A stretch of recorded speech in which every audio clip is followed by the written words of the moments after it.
പുതുക്കാട് 3 വർഷത്തിനിടെ 2 നവജാത ശിശുക്കളെ കൊലപ്പെടുത്തിയ കേസിൽ അറസ്റ്റിലായ യുവാവിന്റെയും യുവതിയുടെയും മൊഴിയിലെ വിവരങ്ങൾ പുറത്ത്. കുഞ്ഞിനെ കുഴിച്ചിടുന്നത് അയൽവാസി കണ്ടതിനാൽ സ്ഥലം മാറ്റി കുഴിച്ചിട്ടെന്നാണ് മൊഴി. കുഞ്ഞിന്റെ മൃതദേഹം വീടിന്റെ പിൻഭാഗത്ത് മറവ് ചെയ്യുവാൻ കുഴിയെടുത്തിരുന്നു. എന്നാൽ അയൽവാസി ഇത് കണ്ടതോടെ സ്ഥലം ഉപേക്ഷിച്ചെന്നും പിന്നീട് വീടിന്റെ ഇടതുഭാഗത്തെ മാവിൻ ചുവട്ടിൽ കുഴിച്ചിട്ടെന്നുമാണ് മൊഴി. ആദ്യ കുഞ്ഞിന്റെ അവശിഷ്ടത്തിൽ നിന്നും മരണകാരണം കണ്ടെത്തുക വെല്ലുവിളിയെന്നാണ് വിദഗ്ധരുടെ അഭിപ്രായം. കുഞ്ഞ് മരിച്ച് 4 വർഷം കഴിഞ്ഞതിനാൽ അവശിഷ്ടങ്ങൾ കണ്ടെത്തുക എന്ന വെല്ലുവിളിയാണ് പോലീസിന് മുന്നിലുള്ളത്. 2021 ആദ്യത്തെ കുഞ്ഞ് ജനിക്കുന്നത്. പ്രസവിക്കുന്നതിന് മുൻപ് തന്നെ പൊക്കിൾ കൊടി കഴുത്തിൽ കുടുങ്ങി കുഞ്ഞ് മരിച്ചെന്നായിരുന്നു യുവതി മൊഴി നൽകിയത്. പിന്നീട് കുഞ്ഞിനെ ശ്വാസം മുട്ടിച്ചു കൊന്നതെന്ന് അനീഷ മൊഴി മാറ്റി. ശ്വാസം മുട്ടിച്ച് കൊലപ്പെടുത്തിയതിന്റെ അടയാളങ്ങൾ കണ്ടെത്തുകയാണ് പോലീസിന് പ്രയാസം. യൂട്യൂബ് നോക്കി ശുചിമുറിയിലാണ് പ്രസവിച്ചതെന്നും ഗർഭം മറച്ചുവെക്കാൻ വയറ്റിൽ തുണി കെട്ടിയെന്നും യുവതി പോലീസിനോട് പറഞ്ഞു.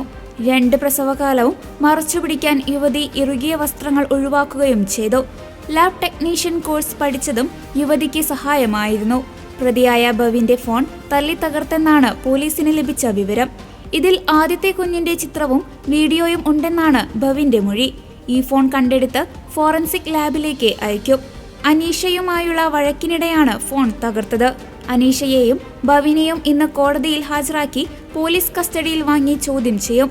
നവജാത ശിശുക്കളുടേതെന്ന് അവകാശപ്പെട്ട് ഭവിൻ എന്ന യുവാവ് പോലീസ് സ്റ്റേഷനിൽ അസ്ഥികൾ ഹാജരാക്കിയതാണ് കേസിന്റെ തുടക്കം. 2020 ഫേസ്ബുക്ക് വഴിയാണ് ഭവിൻ അനീഷയുമായി പരിചയത്തിലാകുന്നത്. പെൺകുട്ടിയുടെ വീട്ടിലെ ശൗചാലയത്തിൽ 2021 നവംബർ 6 ആദ്യത്തെ പ്രസവം നടന്നത്.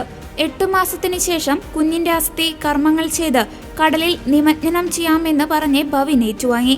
എപ്പോഴെങ്കിലും പിരിയേണ്ട ഘട്ടമുണ്ടായാൽ ഇതുപയോഗിച്ച് ഭീഷണിപ്പെടുത്താമെന്ന് ഭവിൻ കരുതിയിരുന്നതായി സംശയിക്കുന്നുവെന്ന് പോലീസ് പറഞ്ഞു. 2024 ഏപ്രിൽ 29 അനീഷയുടെ വീട്ടിൽ വെച്ച് തന്നെയാണ് രണ്ടാമത്തെ ആൺകുഞ്ഞിനെ ജന്മം നൽകിയത്.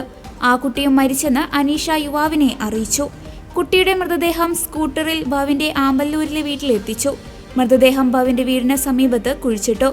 ജനിച്ചയുടൻ കുട്ടി കരഞ്ഞത് പുറത്തു കേൾക്കാതിരിക്കാൻ മുഖം പൊത്തിപ്പിടിച്ചതിനെ തുടർന്ന് ശ്വാസം മുട്ടി മരിക്കുകയായിരുന്നുവെന്ന് അനീഷ പോലീസിനോട് സമ്മതിച്ചു. ലാബ് ടെക്നീഷ്യനായി ജോലി ചെയ്യുന്ന അനീഷ കുറച്ചുകാലമായി ഭവിനുമായി അകൽച്ചയിലായിരുന്നു. പെൺകുട്ടി മറ്റൊരു വിവാഹത്തിനൊരുങ്ങുന്നെന്ന സംശയത്തിൽ ഭവിൻ ഫോണിലൂടെയും നേരിട്ടും നിരന്തരം ഭീഷണിപ്പെടുത്തിയിരുന്നതായി പോലീസ് പറഞ്ഞു. ശനിയാഴ്ച രാത്രി അനീഷയെ ഫോണിൽ വിളിച്ചപ്പോൾ തിരക്കിലായതാണ് ഭവിനെ പ്രകോപിപ്പിച്ചത്. ഇതോടെ മദ്യലഹരിയിലായിരുന്ന ഭവിൻ വീട്ടിൽ സൂക്ഷിച്ച അസ്ഥി ബാഗിലാക്കി പുതുക്കാട് സ്റ്റേഷനിലെത്തി. മൃതദേഹങ്ങൾ കുഴിച്ചിട്ടത് 2 പേരും അറിഞ്ഞിരുന്നെങ്കിലും മരണത്തിൽ ഭവിനെ അനീഷയെ സംശയമുണ്ടായിരുന്നു. ബന്ധം തുടരാൻ അനീഷയ്ക്ക് താല്പര്യമില്ലെന്നും അതിനായാണ് കുഞ്ഞിനെ കൊന്നതെന്നും ഇയാൾ വിശ്വസിച്ചു. യുവതി മറ്റൊരു വിവാഹം കഴിക്കാൻ പോകുന്നുവെന്ന സംശയം പ്രശ്നങ്ങൾ ഗുരുതരമാക്കി. രണ്ടാമതൊരു ഫോൺ ഉപയോഗിക്കുന്നത് ഇയാൾ വിലക്കി. യുവതി മറ്റൊരു ഫോൺ ഉപയോഗിച്ചിരുന്ന കാര്യം ജനുവരിയിലാണ് ഭവിൻ മനസ്സിലാക്കിയത്. ശല്യമായപ്പോൾ മനഃപൂർവ്വം അകലുകയായിരുന്നെന്ന് അനീഷ പോലീസിനോട് പറഞ്ഞു.